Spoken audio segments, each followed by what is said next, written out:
Okay, welcome to Mr. Burley Teaches, a series of lectures for the AP Environmental Science classroom. Today's discussion is biodiversity, and welcome to one of the more in-depth, exciting units. We get to go outside and look at biodiversity in person, but first we need to learn a little bit about the concepts that we're going to go and explore and observe out in the nature. So sit back, relax, and enjoy talking and learning about the plants and animals on Earth and the ecosystems and habitats that they call home.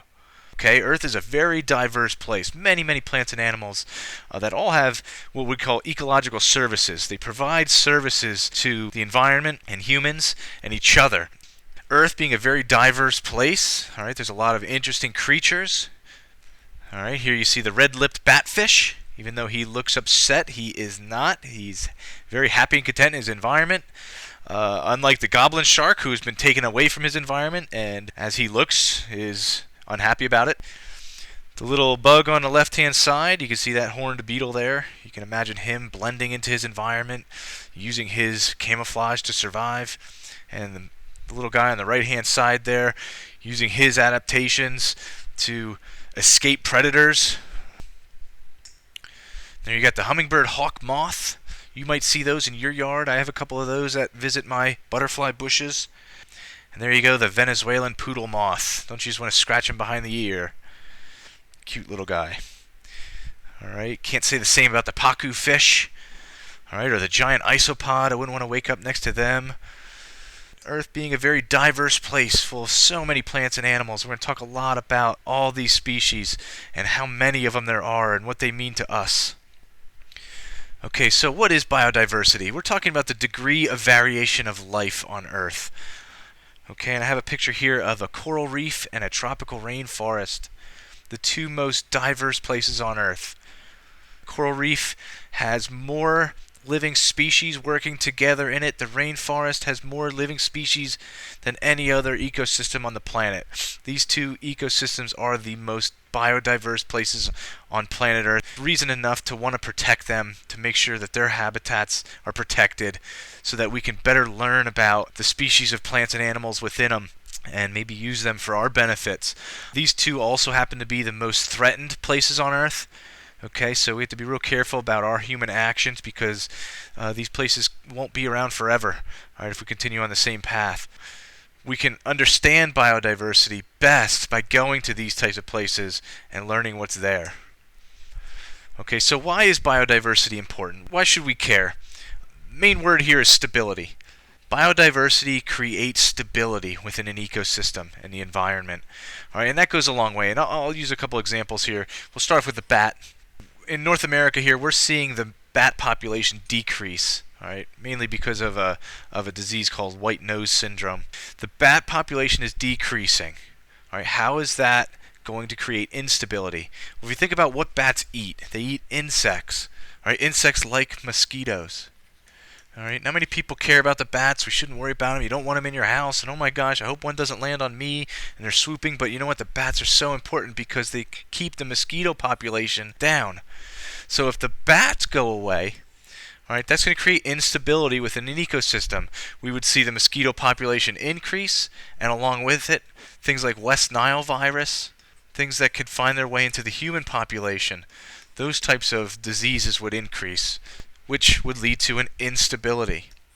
All right, so that's one example of how bats keep the mosquito population down, keep stability within an ecosystem. Without the bats, we would have more virus and more transmittable diseases from a larger mosquito population. That's one example. Okay, we're going to go through many. So biodiversity creates a stability, and we just have to figure out what that means for us. All right, so let's take a look at another example. You come to school at Souderton High School, a big, beautiful building. So let's think about the amount of biodiversity before our school. Our school was put on the highest point, one of the highest points in our district, right, which was once a forest. And that forest had trees. And under the trees were shrubs and saplings and mosses and rocks and animals and plants and insects and worms and bugs and birds and critters. Okay, tremendous amounts of biodiversity in our forests, in the North American forests. when this building was planned, they had to take the forest away. So they removed all the trees. And in fact, they removed the top layer of soil as well, and all the organisms and bacteria and worms and mites and spiders with it. Okay, and what they did was they plopped our big beautiful building on the subsoil, and they planted the grass and put in a few trees.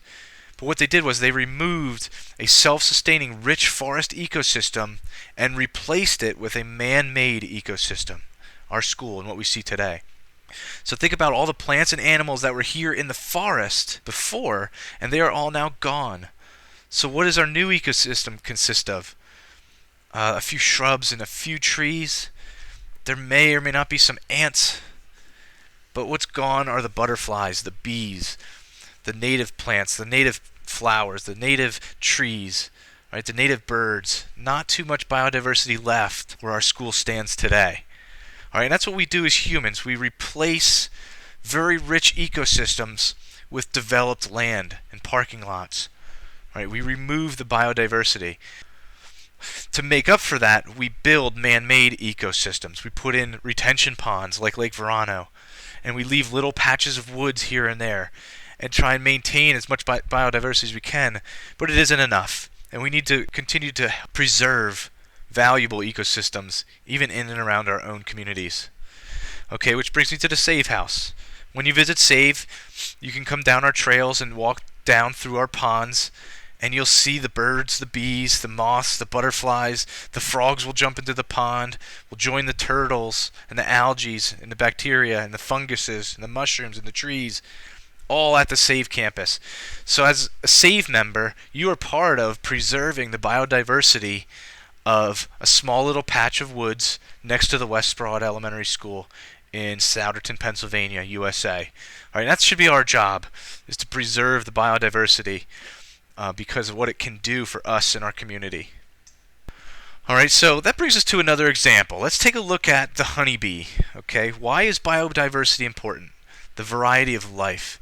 The bee gives us an excellent opportunity to see the value, the ecological services that one species provides, and what would happen if that species declined or disappeared.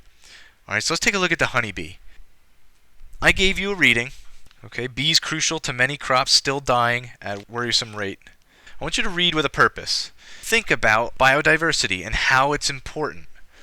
What ecological services do the honeybee provide? All right, so as you read, I want you to think about, how are honeybees important? What do they do? How do they create stability? And what would be the result if they were gone? All right, so I want you to read with a purpose and think about that while you read. Okay, thanks. I hope you enjoyed that article. Okay, there's a lot of rich information in this article. And if you thought about how honeybees are important to an ecosystem, it says it right there in the first sentence. They're crucial in pollination. Now, you probably knew that, but maybe you didn't realize how crucial they are in the pollination of our crops. 1/4 of our crops are pollinated by bees. All right, crops like almonds, apples, and here's the big one, asterisk, oh my gosh, beans. All right, we don't realize how important beans are today. So over the past few years, bee populations have been dying at a rate that is economically unstable. How do bees create stability within an ecosystem? They pollinate 1/4 of our crops. And their decline is leading to an economically unsustainable lifestyle. All right, so if you think about it, if they're pollinating 1/4 of our crops, like beans, and they're gone, there'll be less beans. Okay, if there's less beans, there's a food shortage. If there's a food shortage, the price of food will go up. All right, so that's what they're talking about when they say that the rate at which bees are dying may become economically unstable. It might affect our economics. Okay, so you can see, hopefully, how important this one example, this one species is, not only in an ecosystem and environment, but here to our economics. Okay, keeping on the bee topic, here's a little table for you just to kind of give you a sense. Look how much of a business beans is. We're talking about agribusiness. And they'll call this is the agri-chemical companies. All right, agricultural chemical companies, agribusiness. All right, look at how much of a business soybeans are. All right, and if you took bees away, 5% of that business would be gone, which would increase the price, which would increase most of our foods. Take a look at something, go into your cabinet, pause the video, go to your cabinet and get out some type of processed food. And if you see hydrogenated soybean oil on the back of it, it's a soy product, any soy product. All right, if you look here, cotton, all right, 16% of cotton relies on beans, all right, or clothing. All right, then you got grapes, almonds, look at almonds, wholeheartedly relying on beans, apples, peaches, blueberries. Life would be different without bees. Other methods of pollination like birds, winds, and radar could not make up the void left behind by no bees. Okay, just giving you a sense of how important this is. The bee collapse is due to what's called colony collapse disorder. Okay, and you can see a map here of where they're reporting colony collapse disorder. You can throw New Jersey, Maryland, and Delaware in there since 2007. Okay, colony collapse disorder is, in your article, it talked about one of the culprits being neonicotinoid. All right, and if you look in there, you see the word nicotine. As used as an insecticide, nicotine is a poison. And that article is good for a whole bunch of reasons, and they talked about one company, Monsanto. All right, we'll talk a lot about Monsanto. They have a market on the soybean and other seeds. Okay, and what they do is they'll put that chemical in the seeds to genetically modify that seed to have that insecticide. So as the plant grows, in the leaves themselves, you can find the insecticide. So as the insect that you want to prevent comes and lands on the flower or the leaf, eats the leaf, the insect will die. And that's one of the culprits for the decline of the bee population. A bee will leave the colony, go and land on the flower, and be exposed to the insecticide, and the bee will never come home to the colony, and therefore you will have colony collapse disorder. This insecticide is being widely used today.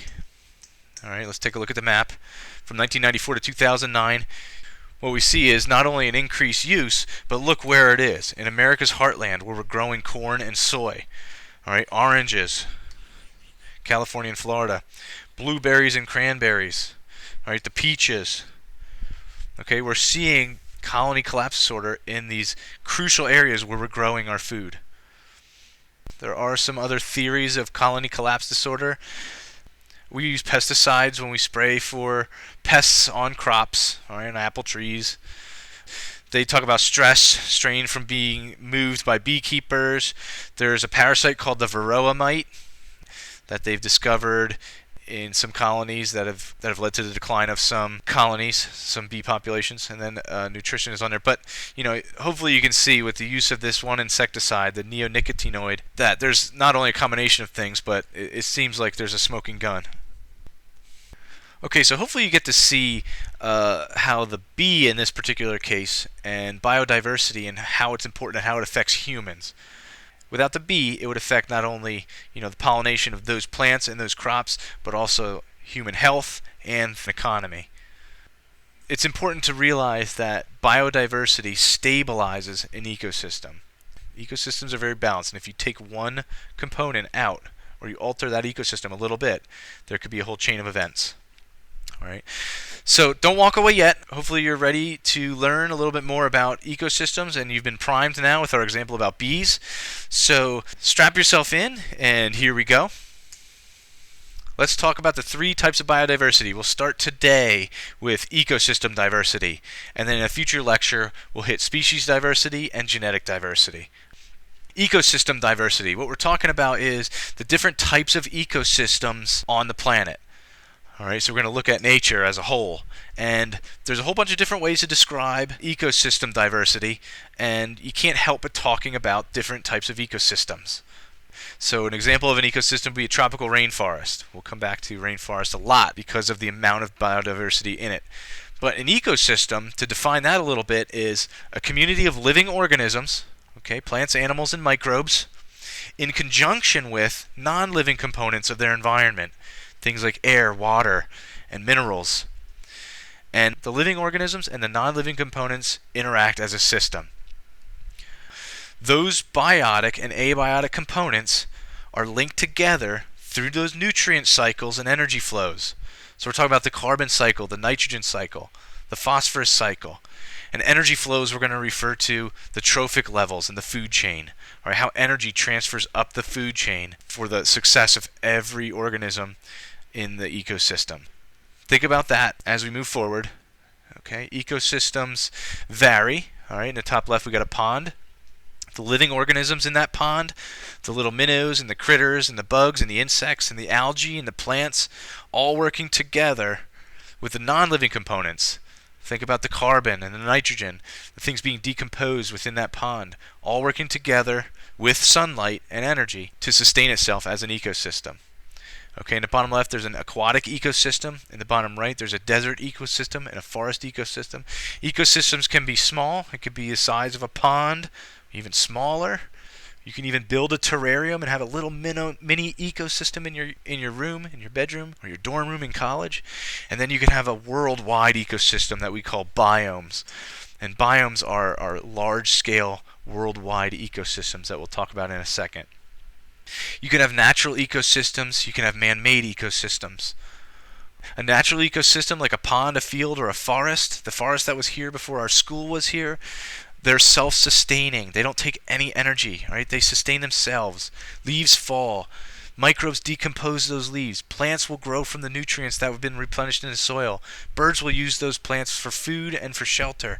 Animals will come in and replenish nutrients to the soil, right? They're self-sustaining.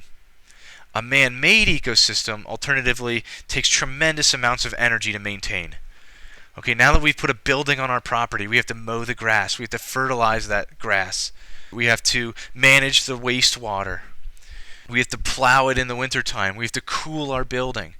We have to maintain that structure and that property. And it takes tremendous amounts of energy. So let's take a look at some ecosystems.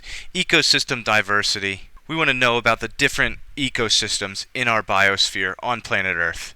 Tropical rainforest is just one of them. Happens to be one with tremendous amounts of biodiversity, along with coral reefs. They own the most diversity on the planet. But let's take a look at some of the other types of ecosystems that make up our biosphere. The largest ecosystems on the planet you can call biomes. Right? Biomes are large-scale ecosystems.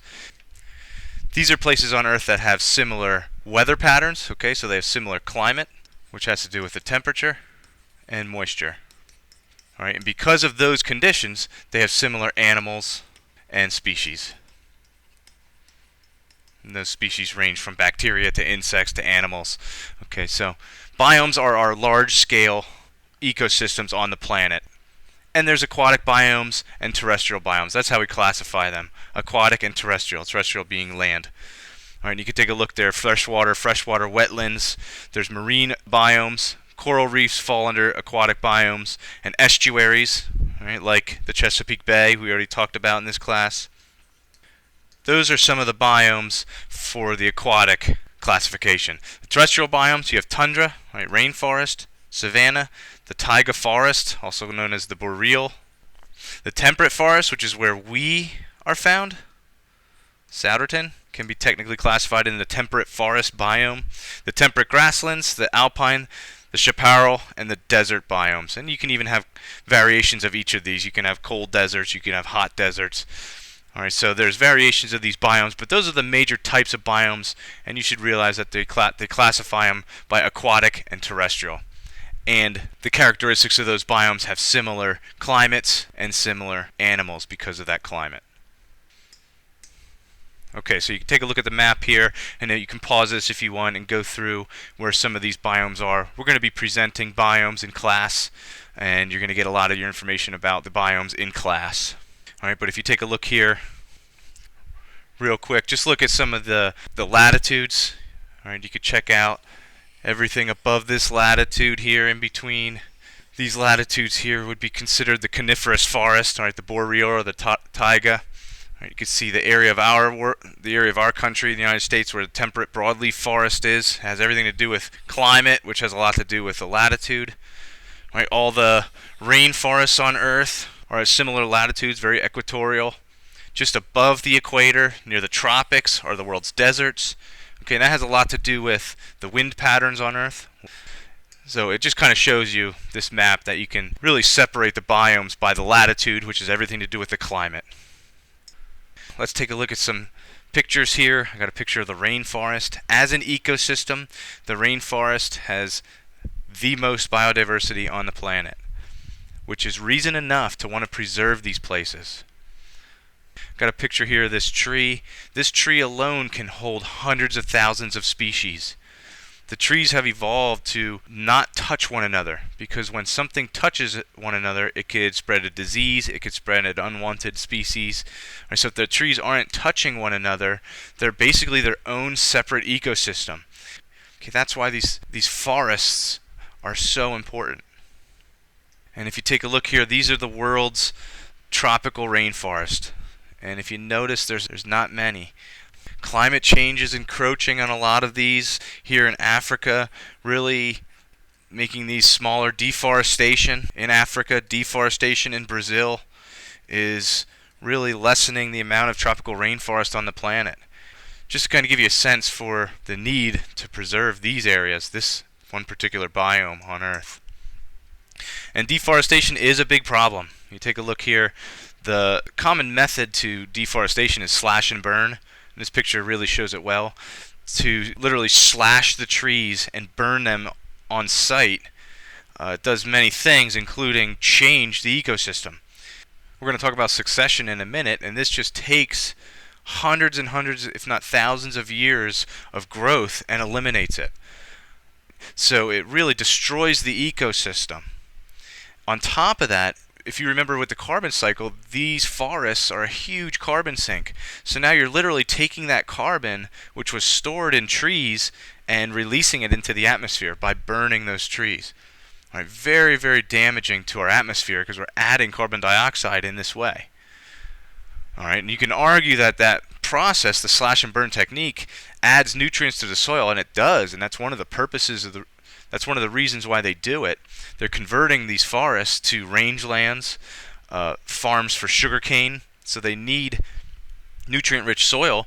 But in turn, you're eliminating the rainforest, the lungs of the earth. You're eliminating a storage sink for carbon, and you're also changing, if not destroying, an ecosystem. Do the positives outweigh the negatives? So think about that as we move forward in thinking and talking about rainforests. You know, what are the trade-offs?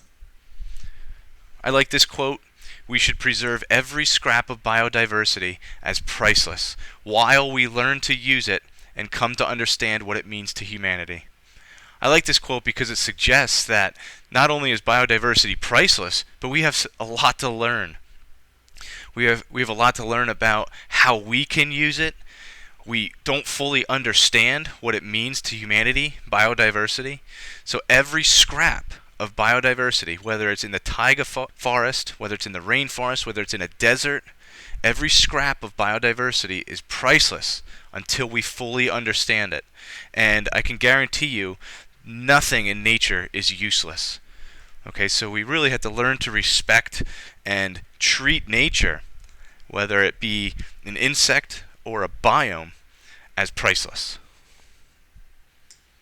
Alright, so let's continue through some of these concepts with ecosystems in our discussion about ecosystem diversity, the diversity of ecosystems on planet Earth. Alright, ecosystems change, and this little cartoon does a good job of really sticking fire in your face. And ecosystems change. We, when we're slashing and burning, are changing ecosystems. But then we continue to maintain those ecosystems in a man-made way. We build farms, we put cattle ranches up. Right, we don't allow nature to retake over, which is what nature wants to do. All right, so ecosystems change. Let's go through this very important concept called succession.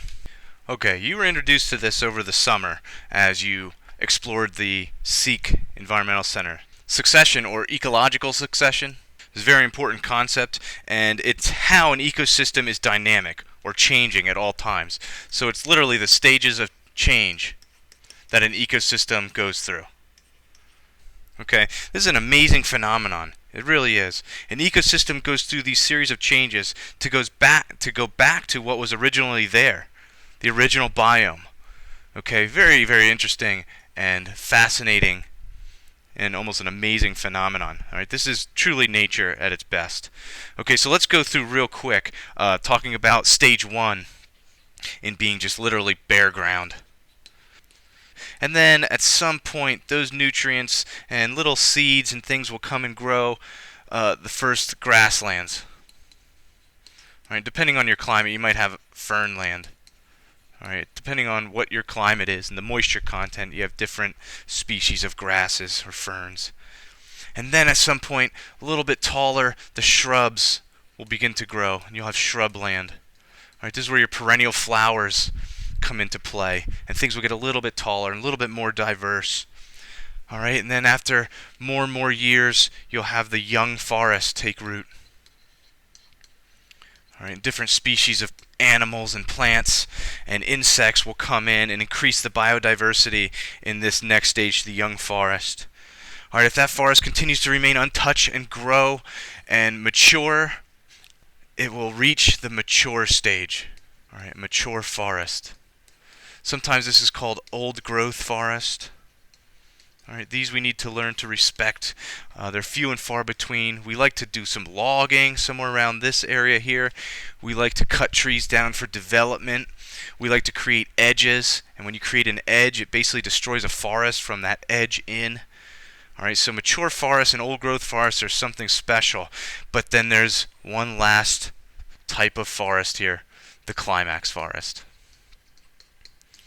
All right, truly a almost spiritual experience to walk through a climax forest where 200 plus year old trees call home. All right, and all the biodiversity and species that call those home. But then something has to happen. Okay, even a climax forest, once we get to that stage, there has to be some sort of catastrophe. That could be anything. It could be a hurricane. It could be a forest fire. All right, to reset nature, where an old growth or a climax forest had a catastrophe, a hurricane came through and literally wiped the land clean of trees and felled those trees, and now we're back to our bare ground where nature has a chance to start over and go through succession again. In this case, we're talking about forest succession. All ecosystems go through some form of succession, as you'll see with our pond study, but you were able to walk through Seek and experience our education center as it goes through succession. You can think about where what stage of succession Seek was in when you visited. All right, and you can think about your experience of walking through forests. If you ever walk through forests and it's really hard to get to, and there's a lot of sticker bushes and undergrowth, all right, you're going through what's called a young forest. Lots of undergrowth, sticker bushes. All right, light continues to penetrate the surface, which allows vines to grow, raspberries, all kinds of undergrowth. If you've ever walked through a forest and you could walk right through it, there's very few saplings, very few undergrowth. You're walking through a mature or an old growth forest. Pleasurable experience. You might see some ferns, a lot of leaf litter from the trees, but very, very tall trees, very shaded. The trees are so tall, they shade the ground, not allowing not a lot to grow. And that's the difference between a young forest and a mature forest. Okay, so think about your experiences with a forest, and please just realize how important it is to have mature forests. We don't have that many anymore. We tend to develop the land. We could say in fact that 99.9% of all forests have been cut down at one time since the coming to the New World. We need to preserve these forests for the biodiversity they provide. Alright, here's a picture of a young forest. You see all the undergrowth, the vines allowing to grow, the light shining through, as opposed to a mature forest where the trees are so big, so old. This old growth forest doesn't allow too much light to get through, so the mosses are allowed to grow, the ferns. Okay, you can walk right through these forests, these old growth forests. Okay, and then some sort of catastrophe. You're looking at an image from the sky of the New Jersey pine barrens burning. And a lot of people get very upset, and we try and fight forest fires, and it's such a devastating catastrophe, but it's a catastrophe that nature wants. It's very natural for forests to burn down because it allows succession. We don't have to worry because these trees will come back and the ecosystem will evolve again. All right, there's even a lot of species that rely on forest fires. And if you take a look at the pine barrens here in southeastern New Jersey, it takes up a very big landmass. And there's a pine cone down there that wouldn't have opened unless the forest fire burned it open. The trees of the New Jersey pine barrens aren't growing. We are fighting forest fires and not allowing those trees to again reseed. All right, this species of trees needs a forest fire to open its seeds, that pine cone. And if we continue to fight forest fires, we will change this ecosystem, which is what's happening. All right, you take a look here. This is the pine barrens today. You don't see any tall trees. They're not growing. Because we're fighting the forest fires, we are changing this ecosystem. This forest fire is a bad thing. This is a tropical rainforest that was slashed and burned. And the contractors who do these activities are under contract to leave certain amount of trees. All right, they're not allowed to cut down certain trees. And you see the ones that they left behind are the undesirable ones anyway. So this is what's left behind after a deforestation event in the tropical rainforest. Let's move away from worldwide biomes, those natural ecosystems that are so valuable to us, and let's talk a little bit about man-made ecosystems. Okay, look at this garden. It's so beautiful. There's tremendous amounts of biodiversity here. But it being a man-made ecosystem, unlike the natural ecosystems that are self-sustaining, this man-made ecosystem takes tremendous amounts of energy to maintain. All right, you have to mow the grass, you have to fertilize, you have to weed these beds, you have to maintain the edging. There's a lot of energy that goes into this type of man-made ecosystem. And this is actually a good one because of the level of biodiversity here. I mean, think about the amount of insects and pollination that occurs here. But let's take a look at a different type of ecosystem, the pond. All right, let's take a look at Lake Verano as a retention pond. Now, a retention pond is not built as an ecosystem. It wasn't put here to be an ecosystem, but part of its purpose is to maintain biodiversity on the property. We took a lot of biodiversity away when we built this building, and to put some back, we're using the retention pond as an ecosystem. All right, a retention pond, just real simply, is a drainage area, all right, to maintain and manage wastewater.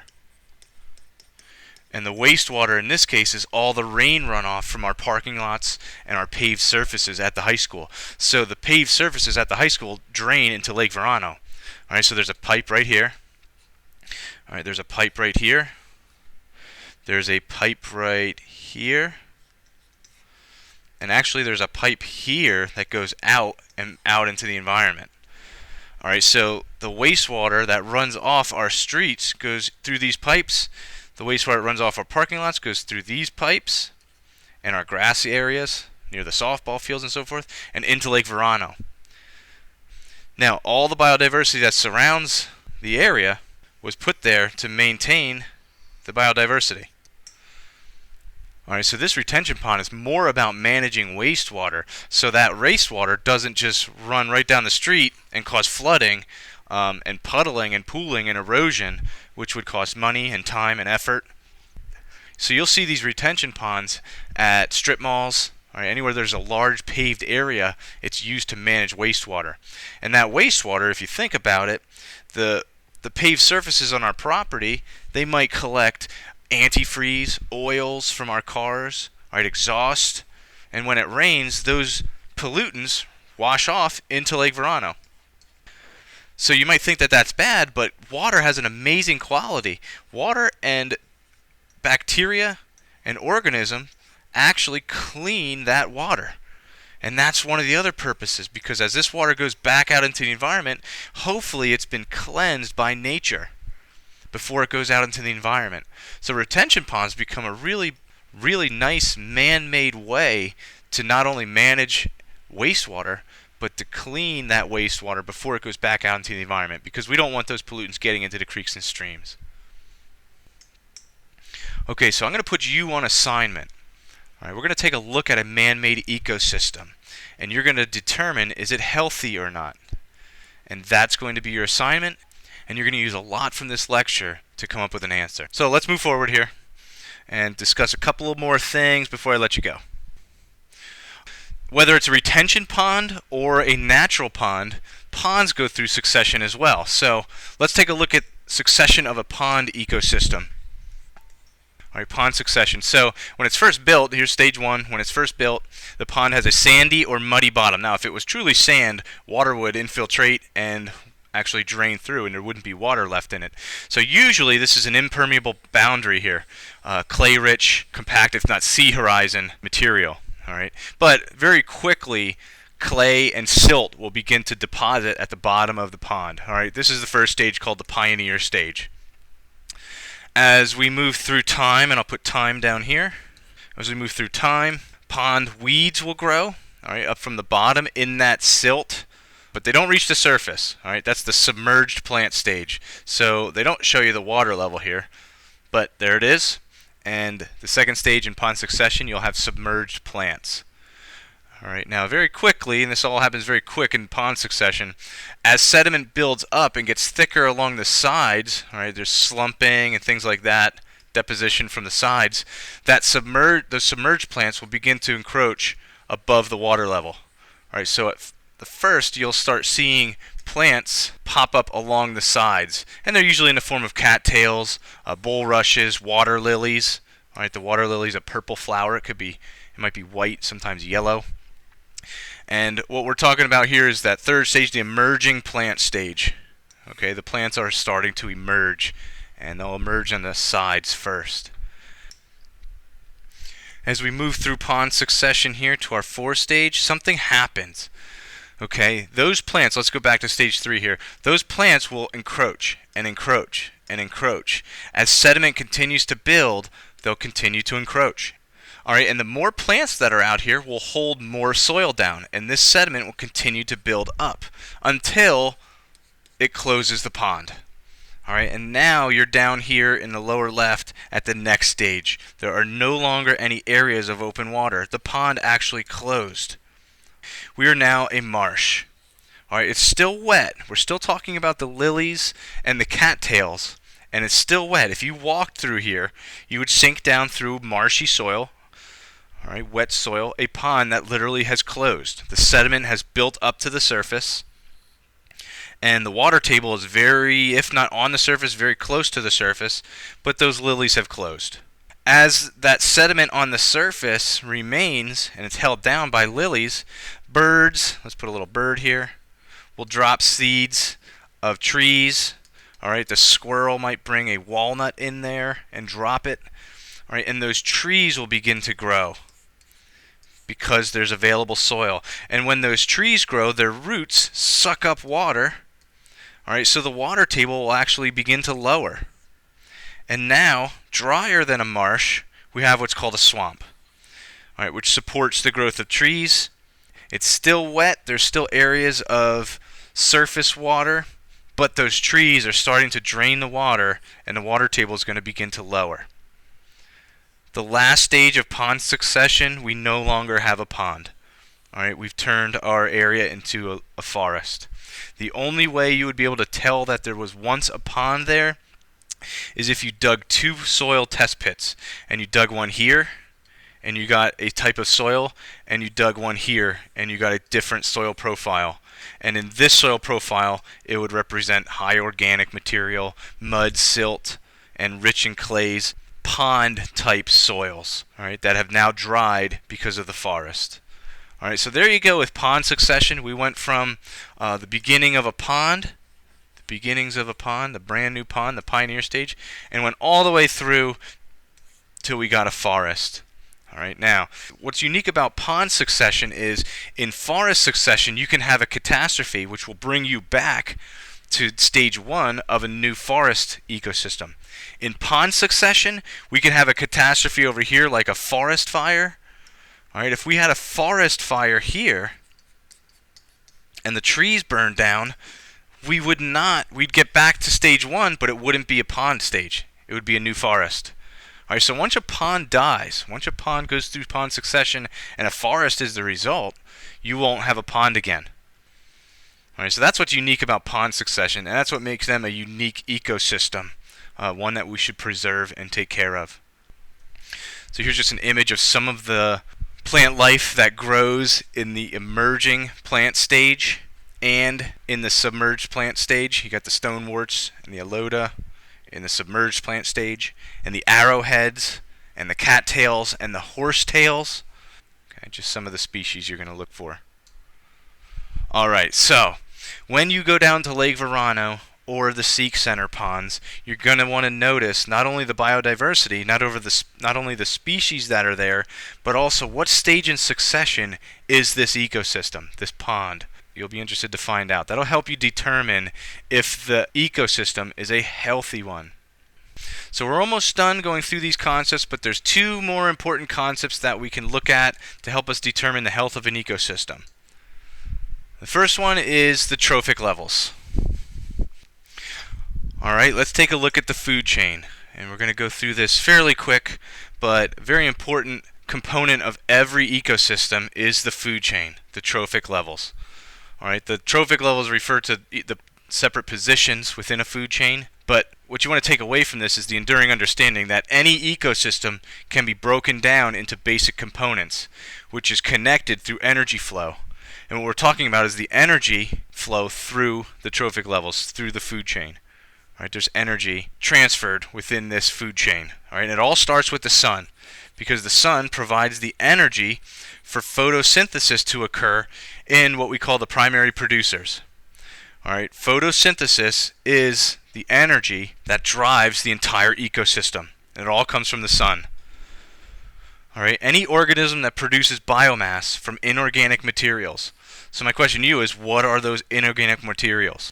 All right, think about plants growing. What nutrients do plants need? And you should know that. All right, so any organism that produces biomass, we call them autotrophs. All right, they're our primary producers. So what's going to happen is, as sunlight comes in, photosynthesis occurs. It takes carbon dioxide from the atmosphere to produce sugars. And those sugars, otherwise known as glucose, all right, that's C6H12O6, glucose, all right. That's the raw material, the sugars, that stores the energy used to make all other organic molecules. That's why an animal will eat a plant. So the energy from the sun drives the entire food chain, all right, through photosynthesis, and the primary producers are those organisms that produce biomass in the form of glucose. All right, so the next step of the food chain, the primary consumers, the first consumers will feed off of the primary producers. All right, so any organism that receives its energy by consuming the glucose, the sugars, all right, the primary producers, we call those heterotrophs. All right, it can be an animal, it can be bacteria, it can be fungus, any organism that obtains its energy through consuming a primary producer.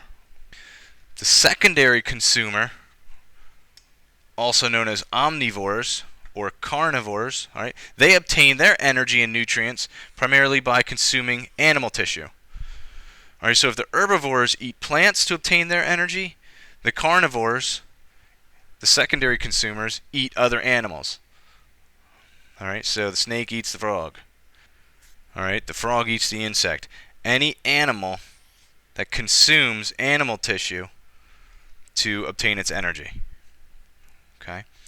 Now the top carnivores, or the tertiary consumers, they obtain their energy and nutrients only from consuming animal tissue. All right, these are typically your predators. That top carnivore, the predator, all right, anything down here is its prey. Those predators are usually the top of the food chain. Okay. Now all these animals, all this part of the food chain, from the primary producers to the top carnivores, everything dies, okay, which is sad. But that's actually good for nature, because we have one of the more important parts of the food chain are the decomposers. All right, the bacteria and the organisms that take organic material, break it down, and recycle it back into nature. Okay, those decomposers are a huge, important part of the trophic levels, all right, of the food chain. All right, they're the recyclers. They provide nutrients back into nature. So these are the trophic levels. Right? And what you want to take away from this is that it all starts with the sun. Okay, and these primary producers, here's where the most amount of potential energy is. Think about the amount of plants on Earth and how much they provide to the rest of the food chain. All right, here's where your most amount of potential energy lies, within the glucose and the sugars of plants. All right, that's where it all starts. So if you don't have plants and you don't have those primary producers, your food chain will not be complete. You won't have a food chain. Hopefully this makes sense to you. All right, so let's take a look at some examples. All right, here's some sample food chains. Let's look at the grassland biome, the primary producer being grass. All right, the grass grows from energy from the sun through photosynthesis. The grasshopper eats the grass and feeds off the grass and obtains its energy from consumption of the grass. All right, then you have a rat that eats the grasshopper, obtains its energy through consuming that organism. The snake will eat the rat. And then you might have the hawk as the top of the food chain in the grassland biome. In a pond biome, very important primary producer is algae. A lot of organisms feed off algae that feed a pond ecosystem. If you have algae, you have tremendous amounts of biodiversity, because things like mosquitoes and insects and minnows and all kinds of organisms will feed off the algae. All right, and then dragonfly larvae and fish up the food chain.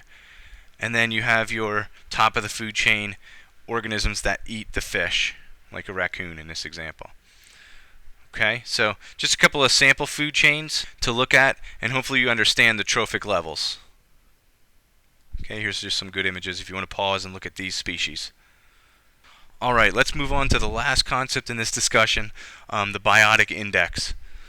Okay, this is definitely something you're going to want to look at when you're thinking about pollution or the water quality of an aquatic ecosystem. Not only are you going to look at the biodiversity, not only are you going to look at the food chain, but you're also going to look at the biotic index. Alright, and what the biotic index is it's based on indicator organisms. And those indicator organisms are grouped by tolerance levels. Alright, tolerance of pollution. How tolerant are they to pollution? So group 1, and here I have my group 1, they say class 1, they have little or no tolerance for pollution. All these classes or all these groups are going to have what's called an index value. The index value for group 1 is the number 3, and that's going to mean something to you in a second. The group of organisms that are in group 2 have a medium tolerance, and they have an index value of 2. Alright, and group 3, they have a high tolerance, and they have an index value of 1. Okay, so what we have here is groups of organisms that are found in aquatic ecosystems that have either a high tolerance, a medium tolerance, or little to no tolerance to pollution. So, for example, if you find these types of organisms, if you find class 1 organisms in your pond and they have no tolerance to pollution and they're present, there must be no pollution in your pond, or little to no pollution. Now, think about it. If you find these organisms, class 3 organisms, that have high tolerance, does that mean you necessarily have pollution? No, because if they have a high tolerance, they can be present if there's pollution there. Even if there's no pollution, they might still be present. Okay, all that's saying is that those organisms have a high tolerance to pollution. It's these organisms, the class 1, that we want to be aware of. If we want to be aware of their presence or lack of presence. Okay, so we use the biotic index, which is a quick calculation based on the presence or lack of presence of this class, the group 1 organisms, to kind of determine the health of an aquatic ecosystem. Alright, if you're lost, hang with me, because here you go. Let's look at this calculation. Okay, so based on the organisms present, we're going to use this formula, and the formula is the summation of the number of organisms observed in each group and we multiply that by the index value. Okay? Just hang with me. Depending on the amount of organisms, the number of organisms observed in each group. Now, we don't mean the number of actual organisms. If you find 15 mayflies in your pond, we're not going to use that number. We're going to say we found mayflies. All right, that's one organism observed in group 1. Okay, so here's how this goes. Just bear with me. Let's say group 1, group 2, group 3. We're going to be doing this in class to practice. We're just going to get this note down for now. All right, so let's say, hypothetically, of group 1, and they're the ones that have no tolerance. All right, no tolerance, medium tolerance, high tolerance. Let's say of the group 1 organisms, we found 3 organisms. We found a mayfly, a stonefly, and a water penny. All right, those are organisms that we found in our pond, and they have no to little tolerance for pollution. So we found 3 organisms total. We're going to multiply that by the index value. Its index value of class 1 organisms was 3. All right, very simply, that gives us a score of 9 for group 1. All right, hypothetically, in our sampling of organisms in a pond, we found group 2 organisms. We found a damselfly, a dragonfly, a crayfish, and a gill snail. We found 4 different organisms. They have an index value of 2. That gives us a total score of 8. In group 3, organisms that have high tolerance, we found midge, a mothfly, a leech, a mosquito, and some air-breathing snails. That's a total of 5 organisms. Their index value is 1. That gives us a score of 5. So we sum that up. It's the summation of these numbers. 9 plus 8 is 17, plus 5 is 22. All right, that's our biotic index for this hypothetical situation. So we use our handy-dandy little data table. Anything at 22, we would say we have good water quality, or you wouldn't have seen 3 organisms of group 1. Okay, so it's those group 1 that we care so much about, because that really tells us a lot about the amount of pollution or the water quality in our water. Okay, so hopefully you see how simple this is, and it's all about identifying those organisms in each group. And I'll go back here. Okay, these are just some of the indicator species that we're talking about, and they group them by groups. In this case, in this picture, it says class. You know, there's group 1, group 2, group 3, and based on the index value and the amount of them, the amount of different species observed, we get a biotic index. So hopefully that makes sense to you. We'll practice in class, and you're going to use it in the field to determine a rough estimate of the water quality in this aquatic ecosystem.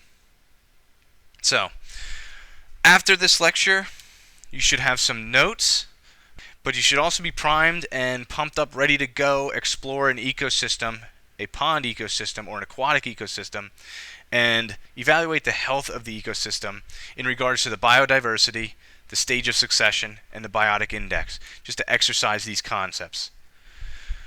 Alright, so hopefully your brain isn't fried in this introductory lesson on biodiversity. Maybe use some Visine if you need to.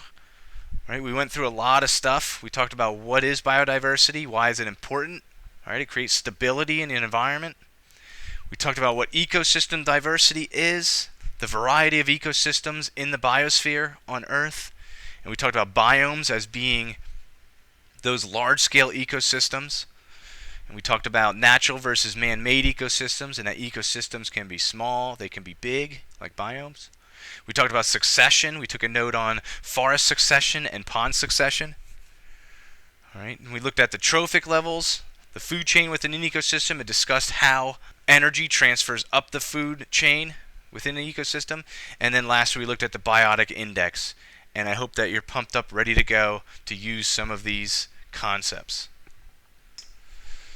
Okay, now we can be done. I promise you.